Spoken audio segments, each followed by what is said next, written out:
की वीडियो में क्लास 12 हिंदी 24 फरवरी हिंदी के पेपर के लिए हम लोग यहाँ पर क्या देखेंगे, यहाँ पर गद्यांश देखेंगे, इंपॉर्टेंट पद्यांश देखेंगे, संस्कृत में हिंदी अनुवाद करने के लिए आएगा उसको देखेंगे, श्लोक देखेंगे। देखिए संस्कृत गद्यांश मतलब हिंदी अनुवाद जो संस्कृत का गद्यांश दिया होगा उसमें हिंदी निकालने के लिए आपको 7 अंक मिलेंगे। यहाँ पर 2 नंबर का संदर्भ होगा और 5 नंबर का आपको ठीक है हिंदी अनुवाद करना होगा यहाँ पर। ठीक है, फिर देखिए यहाँ पर श्लोक 7 अंक का आता है। यहाँ पर 2 नंबर का इसमें भी संदर्भ लिखना होता है।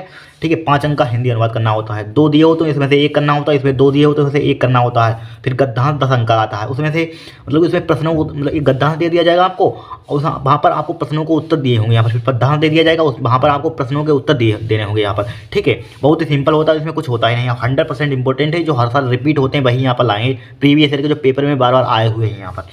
ठीक है, देखिए हमारे पास आपके 34 अंक पक्के हो जाएंगे। देखिए 10, 10, 20 और 14, 20, 14 कितना होगा 34 अंक आज ही आपके पक्के हो जाएंगे। इनको तैयार कर लेना है यहाँ पर। अधिकांश भले ही आपको बाई चांस यहाँ पर 34 नहीं, कम से कम 20, 30, 20, 25 नंबर तो पक्के हो जाएंगे। अगर सब नहीं पता कुछ तो फंस ही जाएगा यहाँ पर। ठीक है, फंस जाएगा, इंपॉर्टेंट है यहाँ पर। संस्कृत गद्यांश और पद्यांश और श्लोक 100% फंस जाएंगे यहाँ पर। क्या फंस जाएंगे? 100% ये फंस जाएंगे यहाँ पर। ये इसमें से 1-2 फंस सकते हैं, दोनों फंस सकते हैं, एक भी फंस सकता है यहाँ पर। ठीक है, तो ये देखिए सबसे पहले हम देखेंगे यहाँ पर संस्कृत गद्यांश। मतलब संस्कृत दिया हो, इस संस्कृत यहाँ पर गद्यांश है संस्कृत का यहाँ पर। ठीक है, इसका आपको हिंदी अनुवाद करना है यहाँ पर। तो कैसे करेंगे? देखिए कुछ नहीं होता है। सबसे पहले आपको देखिए संस्कृत आपको पढ़ने आती है नहीं आती कोई बात नहीं, इससे कोई मतलब ही नहीं यहाँ पर। ठीक है, बहुत ही अर्थ निकालना तो बहुत ही सिंपल होता है यहाँ पर, चाहे पढ़नी आती हो ना आती हो। सबसे पहले मेन काम आपको सबसे पहले क्या करना है? सबसे पहले आपको पहचान, इसका मेन पॉइंट क्या है? पहले बात संदर्भ। अगर संदर्भ सही है तो आपका काम हो जाएगा यहाँ पर। थोड़ी बहुत हिंदी इधर उधर हो जाती है लेकिन संदर्भ सही लिखना है यहाँ पर।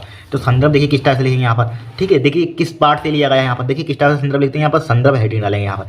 क्या लिखेंगे? प्रस्तुत गद्यांश हमारी पाठ्य पुस्तक के संस्कृत खंड के संस्कृत भाषाया महत्तम नामक पाठ से लिया गया। किसे? संस्कृत भाषाया महत्तम पाठ से लिया गया है।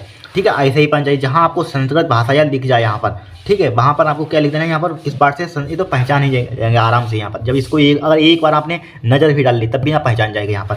ठीक है, तो इस टाइप से संदर्भ लिखें किस पार्ट से यहाँ पर। तो क्या लिखेंगे? प्रस्तुत गद्यांश हमारी पाठ्य पुस्तक के संस्कृत खंड के ठीक है संस्कृत भाषाया महत्तम नामक पाठ से लिया गया है। क्या लिया गया है? बस। अब देखिए मेन चीज़ इसको हिंदी निकालना। देखिए हिंदी निकालने का तरीका ट्रिक आपको बताते हैं। क्या ट्रिक है यहाँ पर हिंदी निकालने का? यहाँ पर देखिए सबसे पहले आपको एक बार हिंदी इसको पढ़ लेनी है यहाँ पर। ठीक है, 2 से 3 बार आपको हिंदी इसकी पढ़ लेनी है यहाँ पर। ठीक है, जहाँ आपने अगर हिंदी 3-4 बार पढ़ ली तो ऑटोमेटिक आपका दिमाग क्लिक कर जाएगा, तुरंत निकलती चली जाएगी हिंदी यहाँ पर। ठीक है, तुरंत ही निकलती चली जाएगी। देखिए पढ़िए इसको सबसे पहले। देखिए संस्कृत का साहित्य सरस और व्याकरण सुनिश्चित है। ठीक है, उसके गद्य और पद्य में ठीक है लालित्य भाव बोध की सामर्थ्य और अनुपम, ठीक है अनुपम सत्य मधुर है। ठीक है, अधिक क्या है चरित्र निर्माण की जैसी अच्छी प्रेरणा संस्कृत साहित्य देता है। ठीक है, वैसे ही कोई अन्य साहित्य नहीं देता है। मूलभूत ठीक है मानवीय गुणों की जैसी विवेचना संस्कृत साहित्य में है, बेनेत्र नहीं है। दया, दान, पवित्रता, उदारता, ईर्ष्या ना करना, क्षमा और अन्य अनेक गुण इस साहित्य के अध्ययन से उत्पन्न होते हैं। अब देखिए समझिए यहाँ पर उत्पन्न होते हैं। अब देखिए ऐसे ही पहचान जाइए यहाँ पर क्या लिखा हुआ है। यहाँ पर देखिए संस्कृत लिखा, पहले ध्यान से पढ़िए, तोड़ कर पढ़ना। यहाँ पर देखिए संस्कृत लिखा हुआ है, सही लिखा हुआ है, मतलब कि साहित्य सरस।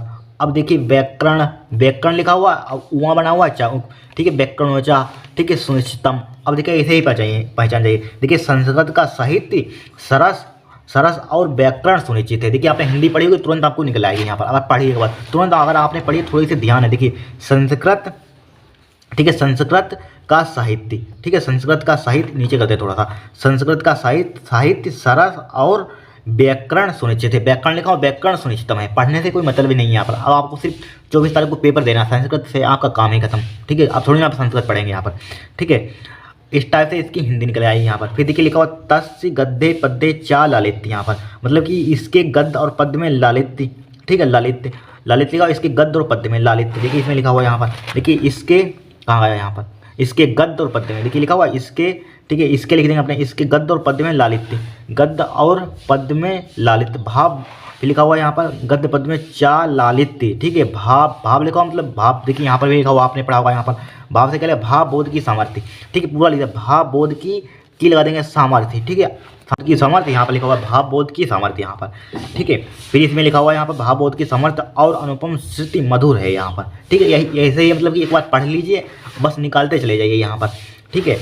मधुर है अधिक क्या, चरित्र निर्माण की जैसी अच्छी प्रेरणा संस्कृत साहित्य देता है। इसी को पढ़ लीजिए, उससे कोई मतलब नहीं है यहाँ पर, ठीक है। संस्कृत साहित्य देता है, ठीक है, वैसे ही कोई अन्य साहित्य नहीं देता।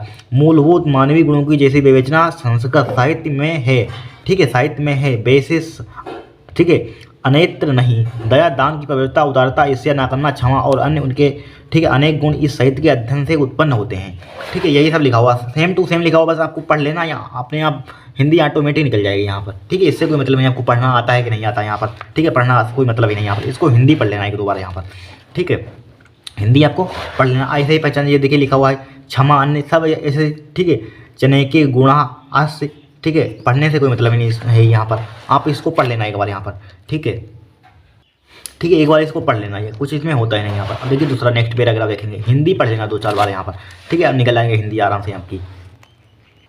अब देखिए इसको यहाँ पर वेरी वेरी मोस्ट इंपॉर्टेंट है, ठीक है, वेरी वेरी मोस्ट इंपॉर्टेंट है गद्यांश है यहाँ पर। देखिए क्या दिया है यहाँ पर, महामना, विद्वान, वक्ता, धार्मिक नेता, पटु, ठीक है, पत्रकार, कार्चाशीत, ठीक है, कार्चाशीत, ठीक है, परमस्य, सर्वोच्च गुणम, ठीक है, सर्वोच्च गुण, जन सेवक, ठीक है, आसीत। मतलब कि इसका मतलब क्या है यहाँ पर, महामना, विद्वान, वक्ता, धार्मिक नेता, निपुण, पत्रकार, ठीक है, निपुण क्या थे, पत्रकार थे यहाँ पर, निपुण पत्रकार थे। देखिए लिखो महामना, ठीक है, महामना मतलब मदन मोहन मालवीय, विद्वान, वक्ता, धार्मिक नेता तथा निपुण पत्रकार थे, ठीक है। फिर देखिए परमस्य, सर्वोच्च गुण, जनसेवा आसीत, मतलब कि इसका मतलब क्या है, परंतु उनका सर्वोच्च गुण जनसेवा ही था, ठीक है, जनसेवा ही था यहाँ पर, ठीक है। यत्र, ठीक है, यत्र कुत्रापि, ठीक है, अयम जनान, मतलब कि यहाँ पर उनका मतलब देखिए दुखाखितान, ठीक है, मतलब इसका मतलब क्या है यहाँ पर, इनका सर्वोच्च गुण जनसेवा ही था। जहाँ कहीं भी लोगों को दुखी पीड़ित होते देखते वहाँ पर शीघ्र ही उपस्थित हो जाते। जहाँ पर क्या है, लोगों को मतलब कि जहाँ पर हम बोल सकते हैं, जहाँ पर कहीं भी लोगों को दुखी पीड़ित होते देखते वहाँ पर शीघ्र ही उपस्थित हो जाते थे, ठीक है। तब इस प्रकार की सहायता करते थे। प्राणियों की सेवा ही इनका स्वभाव था। प्राणियों की लिखा हुआ है प्राणी में, ठीक है, प्राणी सेवा अस्य स्वभाव एवं शीत, मतलब कि प्राणियों की सेवा ही इनका स्वभाव था। हिंदी पढ़ लीजिए, आराम से निकल आएगा यहाँ पर, ठीक है। देखिए पढ़ लीजिए 2-4 बार। देखिए महामना मतलब मदन मोहन मालवीय, विद्वान भाव, ठीक है, वक्ता, धार्मिक नेता तथा निपुण पत्रकार थे, परंतु इनका सर्वोच्च गुण जनसेवा ही था। जहाँ कहीं भी लोगों को दुखी पीड़ित होते देखते वहाँ पर शीघ्र ही उपस्थित हो जाते थे, ठीक है। तब सब प्रकार की सहायता करते थे। प्राणियों की सेवा ही इनका स्वभाव था। इसी को याद करना है यहाँ पर, 2-4 बार पढ़ना है, इससे कोई मतलब नहीं। अगर इसको याद कर लिया तुरंत आपका यहाँ पर निकल आएगा हिंदी यहाँ पर, ठीक है।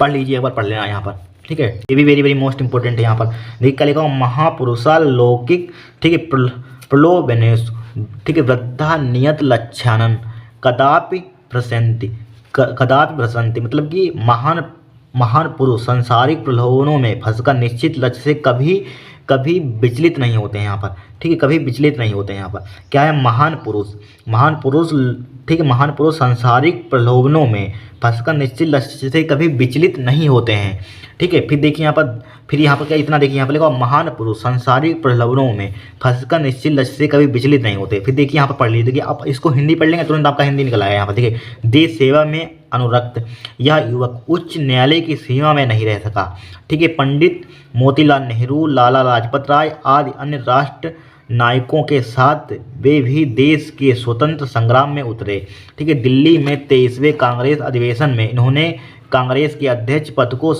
ठीक है, सुशोभित किया। यहाँ पर क्या सुशोभित किया। रोलट एक्ट नामक कानून के विरोध में इनके, ठीक है, ओजस्वी भाषण सुनकर अंग्रेज शासक, ठीक है, अंग्रेज शासक, ठीक है, भयभीत हो गए। अनेक बार जेल में जाने के बाद भी इसी वीर ने देशभक्त के व्रत को नहीं छोड़ा यहाँ पर, ठीक है, नहीं छोड़ा। मतलब कि यहाँ पर देखिए, यहाँ पर क्या लिखा हो, देश सेवा मतलब कि देश सेवा में अनुरुक्त, ठीक है, यह युवक उच्च न्यायालय की सीमा में नहीं रह सका यहाँ पर, ठीक है, उच्च न्यायालय की सेवा में नहीं रह सका यहाँ पर, ठीक, क्या रह सका, उच्च न्यायालय की सेवा में नहीं रह सका। फिर ऐसे ही पढ़ लेना यहाँ पर। देखिए यहाँ पर लिखा हो देश सेवा, यहाँ से यहाँ तक क्या हो जाए, उच्च सेवा मतलब कि यह देश सेवा में अनुरुक्त यह युवक उच्च न्यायालय की सीमा में नहीं रह सका। फिर देखिए पंडित मोतीलाल नेहरू, लाला लाजपत राय, ठीक है, पंडित डायरेक्टली आपको नाम लिख देना यहाँ पर, पंडित मोतीलाल नेहरू, लाला लाजपत राय आदि अन्य राष्ट्र नायकों, ठीक है, आदि अन्य राष्ट्र नायकों लिखा हुआ, राष्ट्र नायकों, ठीक है, राष्ट्र नायकों के साथ भी देश के स्वतंत्र संग्राम में उतरे, ठीक है, पढ़ लेना यहाँ पर, बस यही यहाँ पर उतरे, यहाँ पर बस एक बार हिंदी पढ़ लेना, आपको कोई मतलब ही नहीं यहाँ पर, ठीक है, 2 बार रट लेना यहाँ पर, 2 बार पढ़ लेना यहाँ पर, ठीक है, इसको पढ़ लें। फिर आगे है देश के स्वतंत्रता संग्राम में उतरे, दिल्ली में 23वें कांग्रेस अधिवेशन में उन्होंने, ठीक है, कांग्रेस के अध्यक्ष पद को, ठीक है, ठीक है, क्या कहते हैं, सुशोभित किया। यहाँ पर रोलर टेक नामक कानून के विरोध में इनके ओजस्वी भाषण सुनकर अंग्रेज शासक भयभीत हो गए। ठीक है, अनेक बार जेल में जाने के बाद भी इस वीर ने, ठीक है, देश सेवा के व्रत को नहीं छोड़ा यहाँ पर, ठीक है, इसको पढ़ लेना यहाँ पर।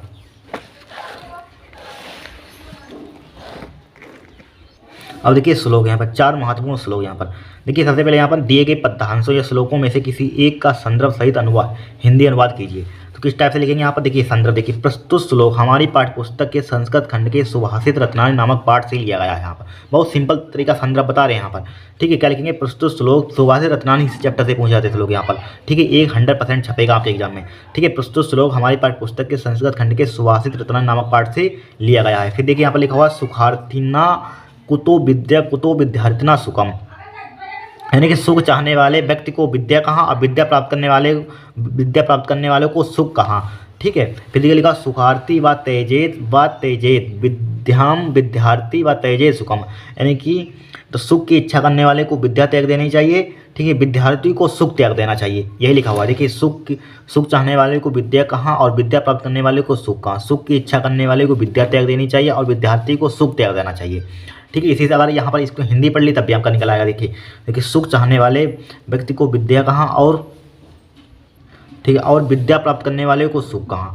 ठीक है, सुख की इच्छा करने वाले को विद्या त्याग देनी चाहिए, ठीक है, और विद्यार्थी को सुख त्याग देना चाहिए, ठीक है, यही लिखा हो। देखिए सुखार्थिना कुतो विद्यार्थी सुखम, मतलब सुख चाहने वाले व्यक्ति को विद्या कहाँ, ठीक है, और विद्या प्राप्त करने वाले को सुख कहाँ, ठीक है। सुखार्ता व तेजेत विद्याम विद्यार्थी व तेजेत सुखम, यानी कि सुख की इच्छा करने वाले को विद्या त्याग देनी चाहिए और विद्यार्थी को सुख त्याग देना चाहिए, ठीक है, पढ़ लेना यहाँ पर। तो चीज़ें हो गई हमारे पास। अब देखिए गद्दांश देखेंगे, ये 10 अंक के पूछे जाते हैं, 10 अंक के। अब बहुत ही सिंपल, ये इन दोनों में से सबसे सिंपल कौन सा होता है, ऊपर वाला सबसे सिंपल होता है। ये भी सिंपल होता है लेकिन इससे सिंपल ऊपर वाला होता है, इसमें सब लोग कर देते हैं, सब आंसर छाट देते हैं यहाँ पर, ठीक है। तो देखिए सबसे पहले यहाँ पर हमारे पास इस पेपर वाले से लेंगे, यहाँ पर एक पेपर में आया हुआ है 3-4 बार यहाँ पर, इस पेपर में यहाँ पर बहुत इंपॉर्टेंट है हमारे पास। देखिए यहाँ पर लिखा हो दिए गए पद्यांश पर आधारित निम्नलिखित प्रश्नों के उत्तर दीजिए, ठीक है, निम्नलिखित प्रश्नों के उत्तर दीजिए यहाँ पर, ठीक है। आपको ध्यानपूर्वक इसको एक बार पढ़ लेना है यहाँ पर, ठीक है, आराम से पहचान जाएंगे यहाँ पर, ठीक है। भूमि का निर्माण, देखिए कैसे है यहाँ पर, भूमि से ही पहचान जाए, भूमि का निर्माण देवों ने किया, ठीक है, वह अनंत काल से है, उसके भौतिक रूप सौंदर्य और समृद्धि के प्रति सचेत होना हमारा आवश्यक कर्तव्य है, ठीक है। भूमि के पार्थिव स्वरूप के प्रति, स्वरूप से पहचान जाइए यहाँ पर, क्या है, राष्ट्र का स्वरूप से है यहाँ पर, ठीक है। इसके लेखक कौन है, वसुदेव शरण अग्रवाल जी यहाँ पर, ठीक है। प्रति पढ़ना हो ध्यानपूर्वक, आराम से पहचान जाएंगे यहाँ पर, ठीक है। प्रति स्वरूप के प्रति हम जितने अधिक जागरूक होंगे उतना ही हमारी राष्ट्रीयता, राष्ट्र का स्वरूप आ रहा, कितने टर्म आ रहे हैं, की पॉइंट कितने आ रहे हैं, ठीक है, बलवती हो सकेगी यह पृथ्वी, ठीक है, पृथ्वी आ गई, इसे पहचान जाइए। पृथ्वी सच्चे अर्थों में समस्त राष्ट्रीय विचारधाराओं की जननी है, जो राष्ट्रीयता, ठीक है, पृथ्वी के साथ नहीं जुड़ी वह, ठीक है, निर्मूल होती है। राष्ट्रीयता की जड़ें पृथ्वी में जितना गहरे होंगी उतना ही राष्ट्रीय भावों का अंकुर पल्लवित होगा, ठीक है। इसलिए पृथ्वी के भौतिक स्वरूप की, ठीक है, अधोपान जानकारी प्राप्त करना, उसकी सुंदरता, उपयोगिता और महिमा को पहचानना आवश्यक धर्म है। यहाँ पर पढ़ गया, यहाँ पर आवश्यक धर्म है। अब देखिए फर्स्ट क्वेश्चन देखिए क्या कह रहा है यहाँ पर, ठीक है, 1-2 बार पढ़ लेना एग्जाम में। इसमें बोल रहा है राष्ट्र भूमि के प्रति हमारा, ठीक है, आवश्यक कर्तव्य क्या है, हमारा आवश्यक कर्तव्य क्या है। देखिए इसमें ढूंढिए, यहाँ पर क्या मिल जाएगा, भूमि का निर्माण देवों ने किया है, ठीक है, वह अनंत काल से है, उनके भौतिक रूप सौंदर्य और समृद्धि के प्रति सचेत होना हमारा आवश्यक कर्तव्य है। मिल गया। अगर यहाँ से यहाँ तक लिख देंगे तब भी आपके पक्के नंबर 2 यहाँ पर टाइटल लिख देंगे, लेकिन थोड़ा सा और अगर अच्छे से लिखना चाहते हैं तो क्या लिखेंगे, यहाँ से नोट करेंगे, यहाँ पर क्वेश्चन से ही थोड़ा सा देखिए लिखेंगे राष्ट्र भूमि के यहाँ से लिखेंगे राष्ट्र भूमि के यहाँ पर प्रति हमारा आवश्यक कर्तव्य क्या है, तो लिखेंगे राष्ट्र भूमि के भौतिक रूप सौंदर्य और समृद्धि के प्रति सचेत होना हमारा आवश्यक कर्तव्य है, ठीक है। मतलब कि आपको ये हटाना है, राष्ट्र भूमि के प्रति हमारा आवश्यक कर्तव्य क्या है, इंट्रोगेटिव हटाना है, तो क्या है कर्तव्य, तो लिखेंगे राष्ट्र भूमि के प्रति उस भौतिक रूप, सौंदर्य और समृद्धि के प्रति सचेत होना आवश्यक है, हमारा आवश्यक कर्तव्य है। प्रति से मत लिखना, चूंकि प्रति इसी में आ रहा है ना, यहाँ पर बस हो गया। फिर देखिए किस प्रकार की राष्ट्रीयता के लेखक को निर्मूल कहा गया है, इसी में मिलेगा, ढूंढ लेना। तो यहाँ पर देखिए, तो यहाँ पर लिखा कैसे, जो राष्ट्रीयता पृथ्वी के साथ नहीं जुड़ी हो उसे लेखक ने निर्मूल कहा है, मिल जाएगा उसी में यहाँ पर। ठीक है, इसमें बोला है यहाँ पर, क्या बोला है यहाँ पर, देखिए यहाँ पर बोला किस प्रकार की राष्ट्रीयता को लेखक के निर्मूल कहा है, देखिए मिल जाएगा यहाँ पर। देखिए पढ़िए, भूमि के पार्थिव रूप स्वरूप के प्रति, ठीक है, हम जितने अधिक जागरूक होंगे उतना ही हमारी राष्ट्रीयता, ठीक है, फलवती हो सकेगी। यह पृथ्वी सच्चे अर्थों में समस्त राष्ट्रीय विचारधाराओं की जननी है। ठीक है, जो राष्ट्रीयता, ठीक है, पृथ्वी के साथ नहीं जुड़ी है वह निर्मूल होती है। ठीक है, अब देखिए यहाँ पर मिल गया हमें क्वेश्चन यहाँ पर। ठीक है, कहाँ मिल गया, यहीं पर देखिए, निर्मूल यहाँ पर मिला है। अब देखिए क्वेश्चन समझिए यहाँ पर, ठीक है, निर्मूल होती है, यहीं पर रुक जाइए जहाँ पर आपको निर्मूल मिले की पॉइंट, यहाँ पर इसमें क्वेश्चन में लिखा हो यहाँ पर निर्मूल, देखिए यहाँ पर लिखा हो निर्मूल। अब देखिए क्वेश्चन पढ़िए, किस प्रकार की राष्ट्रीयता लेखक ने निर्मूल कहा है, किस प्रकार की राष्ट्रीयता को लेखक ने निर्मूल कहा है। अब देखिए यहाँ पर किस प्रकार की, तो यहाँ पर लिखेंगे जो राष्ट्रीयता पृथ्वी के साथ नहीं जुड़ी वह निर्मूल है यहाँ पर। ठीक है, तो यहाँ पर डायरेक्टली किस हटाइए, यहाँ पर किस प्रकार की राष्ट्रीयता, तो किस प्रकार की हटाइए यहाँ पर, तो लिखेंगे यहाँ पर लिखेंगे पृथ्वी के साथ नहीं जुड़ी वह निर्मूल होती है यहाँ पर। ठीक है, पृथ्वी के साथ जुड़ी वह निर्मूल नहीं होती डायरेक्टली, यहीं यहाँ से यहाँ तक डायरेक्टली नोट कर देंगे, तब भी हमका नंबर नहीं कटेगा। जो राष्ट्रीयता पृथ्वी के साथ नहीं जुड़ी वह निर्मूल होती है, इस टाइप से लिखेंगे यहाँ पर। देखिए जो राष्ट्रीयता पृथ्वी के साथ नहीं जुड़ी है, ठीक है, जो राष्ट्रीयता, बात एक ही है, क्या लिखिए, जो राष्ट्रीयता पृथ्वी के साथ नहीं जुड़ी वह निर्मूल होती है। इसी में लिखा जो राष्ट्रीयता पृथ्वी के साथ नहीं जुड़ी वह, ठीक है, जुड़ी है, उस लेखक ने निर्मूल कहा है, या डायरेक्टली इतना लिख देंगे तब भी लिख देंगे यहाँ पर। ठीक है, उस लेखक ने निर्मूल कहा है, तब भी आप यहाँ से यहाँ तक लिख देंगे तब भी सही है आपका यहाँ पर। ठीक है, या इस टाइप से लिख देंगे तब भी सही है यहाँ पर। ठीक है, थोड़ा बहुत अंतर हो जाता है, डिफरेंस यहाँ पर, इसमें कुछ और अपने आप से लिखेंगे कुछ और हो जाएगा यहाँ पर। ठीक है, फिर देखिए हमारे पास थर्ड क्वेश्चन क्या है, या पृथ्वी सच्चे अर्थों में क्या है, ढूंढ लेना, इसी में मिल जाएगा यहाँ पर। तो लिखेंगे या पृथ्वी सच्चे अर्थों में समस्त राष्ट्रीय विचारधाराओं की जननी है, सब मिल जाएंगे क्वेश्चन यहाँ पर, ढूंढ लेना यहाँ पर। ठीक है, आपको बता दिया यहाँ पर, छांटना है इसको। नेक्स्ट चौथा क्वेश्चन यहाँ पर, चौथे में बोला रेखांकित वाक्यांश की व्याख्या कीजिए। जो रेखा हमारे पास खींची हुई है यहाँ पर, ठीक है, इसकी हमें व्याख्या करनी है। ठीक है, एक लाइन मुश्किल है, इसकी व्याख्या करनी है। देखिए व्याख्या करने का मतलब क्या है, यहाँ पर आपको यहाँ पर एक्सप्लेन करना है। यहाँ पर देखिए लिखा हुआ राष्ट्रीयता की जड़ें पृथ्वी में, ठीक है, जितनी गहरी होंगी उतना ही राष्ट्रीय भावों का अंकुर पल्लवित होगा। अब इसको थोड़ा सा एक्सप्लेन कीजिए यहाँ पर, इसका मतलब पूरी लाइन का क्या है, थोड़ा विस्तार पूर्वक लिखिए हुए यहाँ पर। ठीक है, तो कैसे एक्सप्लेन करेंगे यहाँ पर हम, देखिए अगर आपको नहीं आ रही है थोड़ा बहुत आप शब्द बदल कर लिख देना यहाँ पर। ठीक है, राष्ट्रीयता का मतलब क्या है यहाँ पर थोड़ा सा लिखना है यहाँ पर। जड़ें, पृथ्वी से मतलब क्या है, जितनी गहराई का मतलब क्या है यहाँ पर, थोड़ा सा शब्द बदल कर लिख देना है यहाँ पर, थोड़ी सी लाइन बढ़ा देना है यहाँ पर। ठीक है, कौन देखता है वहाँ यहाँ पर। फिर देखिए इसकी किस टाइप से करेंगे यहाँ पर हम, देखिए राष्ट्रीयता की भावना को मजबूत बनाने के लिए, ठीक है, हमें अपनी पृथ्वी, अपनी मिट्टी, अपनी संस्कृति और अपने इतिहास के साथ गहरा जुड़ाव रखना चाहिए। इन लाइनों का मतलब ये है यहाँ पर, क्या, राष्ट्रीयता की भावना को मजबूत बनाने के लिए हमें अपनी पृथ्वी, अपनी मिट्टी, ठीक है, अपनी संस्कृति और अपने इतिहास के साथ गहरा जुड़ाव रखना चाहिए। जितना अधिक, ठीक है, जितना अधिक हम अपनी पृथ्वी के साथ जुड़े रहेंगे उतना ही अधिक राष्ट्रीय भावों का विकास होगा। ठीक है, उतना अधिक राष्ट्रीय भावों का क्या होगा, विकास होगा। इन लाइनों का ये मतलब है यहाँ पर। ठीक है, इन लाइनों का ये मतलब है यहाँ पर। फिर देखिए पांचवा, पाठ का शीर्षक और लेखक का नाम लिखिए। पाठ का शीर्षक और लेखक का नाम लिखिए यहाँ पर। ठीक है, तो लिखिए यहाँ पर, डालेंगे हेडिंग संदर्भ, इस टाइप से लिखेंगे।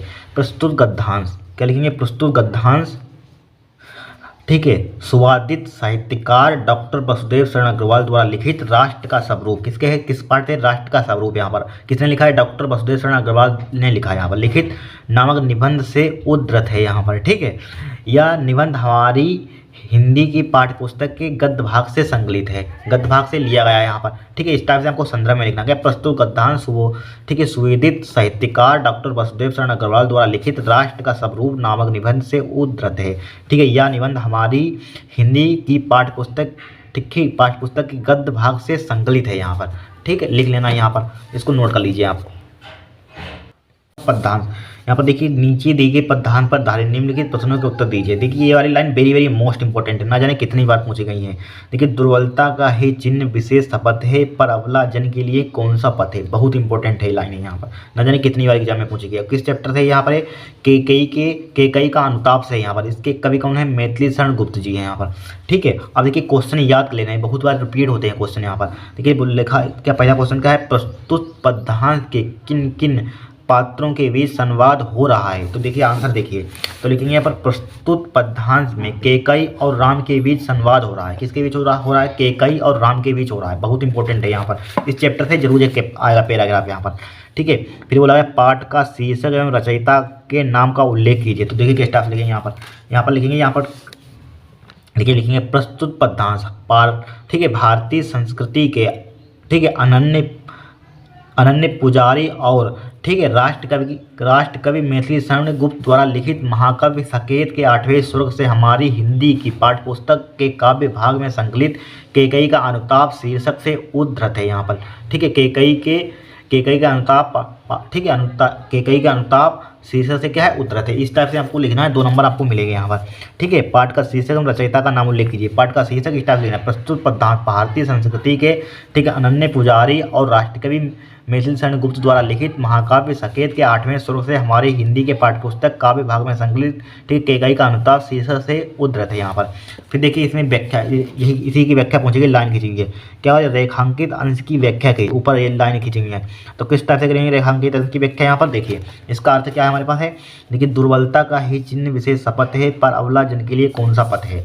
देखिए लेकिन दुर्बलता को छिपाने के लिए विशेष शपथ की जरूरत नहीं है, बल्कि महिलाओं को अपनी दुर्बलता को दूर करने के लिए एक मजबूत और सख्त, ठीक है, सख्त रास्ता अपनाना चाहिए। क्या दुर्बलता को छिपाने के लिए विशेष शपथ की जरूरत नहीं है, बल्कि महिलाओं को, ठीक है, महिलाओं को अपनी दुर्बलता को दूर करने के लिए एक मजबूत सख्त रास्ता अपनाना चाहिए। ठीक है, इसकी इस टाइप से व्याख्या हम कर देंगे यहाँ पर, राइट। फिर देखिए चौथा क्वेश्चन यहाँ पर, चौथे में दिया घर लौट चलने के लिए कौन किससे आग्रह कर रहा है। बहुत इंपॉर्टेंट, बहुत बार क्वेश्चन आ चुका है यहाँ पर। तो देखिए घर लौट चलने के लिए केकई राम से आग्रह कर रही है। क्या, घर लौट चलने के लिए केकई राम से आग्रह कर रही है यहाँ पर। ठीक है, केकई राम से आग्रह कर रही है यहाँ पर, राइट।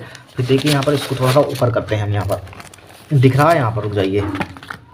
अब देखिए इसको यहाँ पर हमारे पास कौन सा है, हमारे पास 5वां क्वेश्चन। ठीक है, सिन्ही और गोमुख गंगा से क्या अभिप्राय है यहाँ पर। तो लिखेंगे सिन्ही, ठीक है, सिन्ही का अभिप्राय यहाँ पर वीरगाना और सहसिनी से है यहाँ पर। ठीक है, सिन्ही का अभिप्राय किससे है, यहाँ पर वीरगाना और सहसिनी से है। ठीक है, गोमुख से अभिप्राय शांत और पवित्र, ठीक है, बाणी बाली से यहाँ पर। ठीक है, बाणी बाली से यहाँ पर। ठीक है, सैनी का अभिप्राय किससे है, यहाँ पर वीरगाना और सहसिनी से है, और गोमुख से अभिप्राय शांत और पवित्र बाणी वाली है यहाँ पर। ठीक है, ठीक है, गोमुख से अभिप्राय क्या है, शांत और पवित्र बाणी वाली है, पवित्र और पवित्र बाणी वाली है यहाँ पर, राइट। इसको नोट कर लीजिए यहाँ पर, इन क्वेश्चनों को पढ़ लेना, पढ़कर जाना एग्जाम में 1-2 बार यहाँ पर।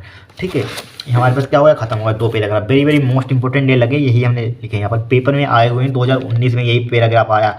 ठीक है, बहुत बार 3-4 बार पूछा गया यहाँ पर, 22 में चेक करना, 22-23 में किसी न किसी रेट में पूछा गया था यहाँ पर, बहुत इंपॉर्टेंट है यहाँ पर।